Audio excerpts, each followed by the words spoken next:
ఇతను అజయ్ బాబు. ఇతను దాదాపుగా 71% వికలాంగత కలిగి తన జీవితాన్ని కొనసాగిస్తున్నాడు. వారి అన్నయ్య భుజస్కంధాలపై ఎక్కడికి వెళ్లాలన్నా కూడా తన ఆధారం లేకుండా ఇంటికి వెళ్ళలేని పరిస్థితి. ప్రస్తుతం అజయ్ బాబు గతంలో ఈ సమోసాలు బండి మీద పెట్టుకొని వ్యాపారం చేసుకుంటూ తన జీవితాన్ని తను ఎంతో ఉన్నతంగా తీర్చిదిద్దుతున్నాడు.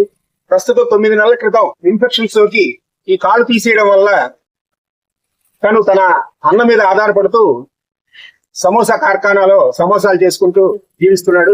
కనుక ప్రభుత్వాలు కానీ అలాగే స్వచ్ఛంద సంస్థలు కానీ ఈ అజయ్ కి ఏదైనా జైపూర్ కారు లేకపోతే 3-వీలర్ బండి కనుక ఇస్తే తను మరలా తన వ్యాపారాన్ని తను కొనసాగిస్తూ నేను ఉన్నతంగా జీవించడానికి ఉపయోగపడుతుంది అని తను చెప్తూ ఉన్నాడు. కాబట్టి అందరూ కూడా దీన్ని ఆలోచించి అలాగే ఇలాంటి వారందరినీ కూడా గుర్తించి మనం ఆదుకోవాల్సిన పరిస్థితి ఎంతైనా ఉంది.